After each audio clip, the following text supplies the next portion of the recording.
Alright guys, welcome back to our channel. Again, my name is Eric. This is PPC hack number 2. Not so much a PPC hack, but more so a fundamental for you guys. If you guys haven't already, make sure you subscribe. Click the link down below or the subscribe button, whatever works easier for you.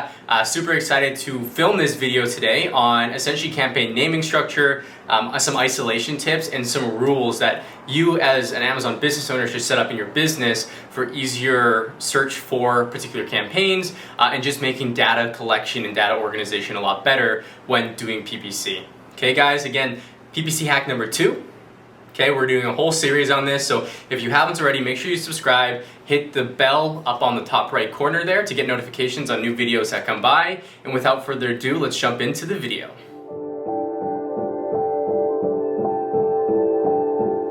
Alright guys, so we're going to go ahead and jump right in. I am going to be writing on this beautiful piece of paper here on what you should be setting up as rules for your PPC campaigns moving forward, or if you can restructure, that would be awesome as well, because when it comes to data organization, I'm a big data geek. I love working with numbers. I love being able to isolate and look at different variables and everything like that, but that comes with the correct system right from the get-go. Okay, well, how do we do that? How do we ensure that we can clearly identify, what's working here versus what's working here, and how can we search for different things, like if we only want to look at this particular product, or if we only want to look at this particular campaign, whether it's a manual keyword or product targeting, or maybe we want to look at our sponsored brand campaign, so on and so forth. Okay, so tip number 1 is the way you actually name your campaigns. Super important, and it goes underlooked, I would say, a lot of the times, but it's fairly simple, and it's fairly simple for you to implement, and it becomes easy, especially when you start using things like bulk files, or when you're downloading your search report and you only want to look for results from a particular product or a particular campaign. Okay, so the way that we always structure our campaigns, our campaign names, is first and foremost, we always have an identifier. Okay, so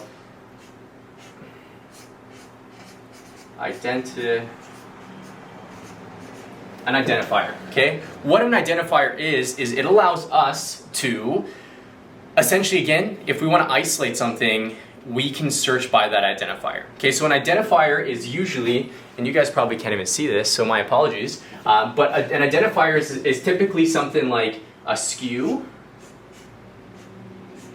Okay, a SKU, it could be an ASIN. So a SKU, an ASIN, or it could just be a product name. Whatever works for you, make it easy and keep consistent with it. I like using a SKU because if you ever transfer it over to, a PPC manager, for example, well then you can let them know, like, hey, I've been using a SKU for this, can you continue to do it moving forward? And they don't have to remember your product names or anything like that. So SKU or ASIN, or if you really wanted, you could use your product name. Okay, so product name.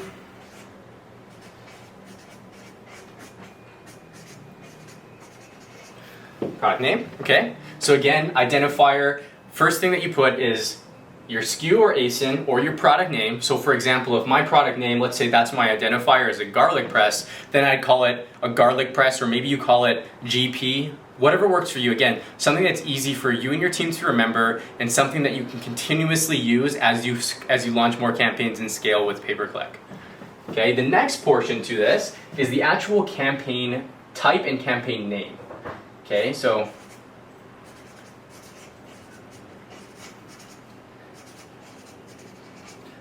plus type.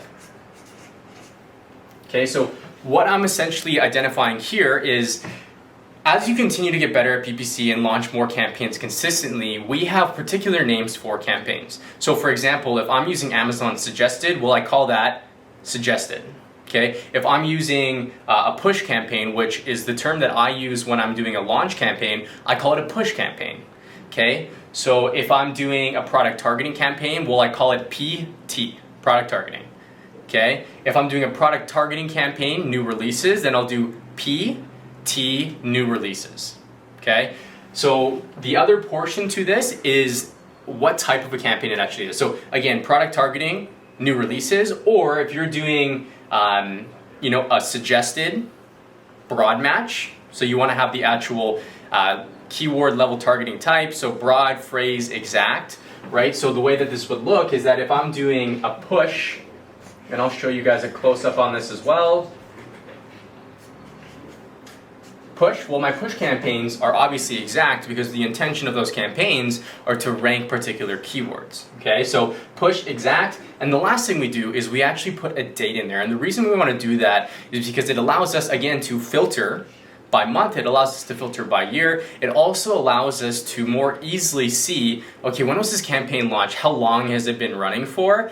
I know that Amazon does have a little like column that you can set up for date, but I like to put this in here just for ease, okay? So the last part is date, okay? So that's what it essentially would look like. So as an example here, what it would be is, and I'll do a close-up here, so product name, let's say, I'm gonna put SKU,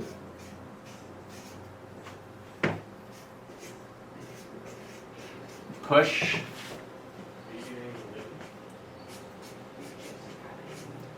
push exact, and then the date, which today is 07/08/2021, okay?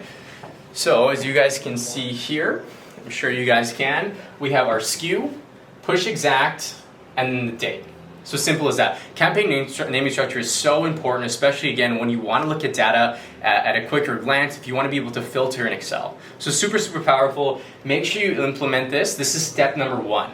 Now the other thing I wanted to go over is actually campaign rules, okay, and different things that will allow you to isolate, ensure that you don't, you're getting the best, most accurate data, as well as the fact that you're giving Amazon less to think. So what I mean by that is that as some of the campaign rules that we use is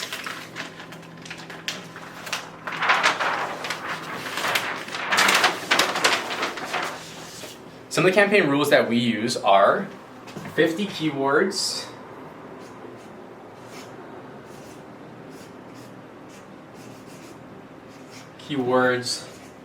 or product targets per campaign. Okay, so 50 keywords or product targets per campaign, and the intention of doing that is that if you have 500 keywords in a campaign, the intention or what will actually happen is, let's say you have a $20 or $30 budget on that. Amazon naturally will actually optimize campaigns for whatever's going to perform best, whatever they think is going to either convert the most or make them the most amount of money, obviously also make you the most amount of money. But a lot of the times what happens when you put more than 50 keywords, in fact, we actually like to, now we've been testing 30, 15, and 10 keywords, less keywords, and that way the budget is spread more evenly across the different keywords that we have in a campaign, allowing us to actually test whether or not those keywords or those product targets are actually going to work. Okay, so 50 at max. This also, if you're using the Amazon advertising platform, it also allows you to look at 50 keywords all on one page. So it's easier to use as well. We do use bulk files, but with that being said, if you're doing everything in the Amazon advertising platform, 50 keywords max, lesser the better in all honesty. The only thing I'd mention with that is when you're using 50 keywords, you ideally want to have a little bit more of a budget as opposed to having 30 keywords, for example. Okay? So that's rule number 1, very, very important. Rule number 2, one ad group. So rule number 2 is one ad group, okay? And the reason why we do one ad group is because, again, making it easier for Amazon to think and work with Amazon's PPC algorithm is going to allow you to ultimately get better data, cleaner data, and faster data, okay? So one ad group, and also one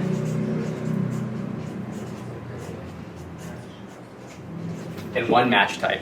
Okay, so for example, I'll have, let's say I had 50 keywords. I would actually go and test those 50 keywords, and let's say exact, I'd have a separate campaign, one ad group that would be called an exact campaign, okay? I'd have one ad group for those 50 keywords with the one match type, which is exact, and if I wanted to test it in broad and phrase, I wouldn't add an additional ad group for broad and phrase. I'd actually go create the same campaign but change the targeting type to broad or a phrase match depending on what I'm going after. Okay, so super powerful, and again, isolation, it allows you to get cleaner data, and it gives Amazon less to actually think about when it's making decisions on where to optimize, what to optimize. As you can imagine, if you had 3 different ad groups in there, well, they need to balance between, again, that $20 budget. It now needs to go think to exact, and then broad, and then phrase, right? So again, it's right off challenging, and I've seen a lot of accounts with a lot of the people that we've actually worked with, okay, where we've actually seen, let's say they had 20 keywords. They would actually go put broad, phrase, and exact all in one campaign, not even separated by ad groups. That's a big no-no, guys. It's gonna really be hard for you to make decisions on what's working and what's not working. Okay, so again, one ad group, one match type. If you have 20 keywords and you want to test it in all 3 match types, don't put them in separate ad groups. Instead, put them into separate campaigns. And that way, when you're talking about scalability, let's say for whatever reason, your broad match campaign for these 20 keywords are working a lot better than the exact and the phrase match. Well, what you can do is you can start increasing the budget on that broad match, knowing that broad match actually works with that.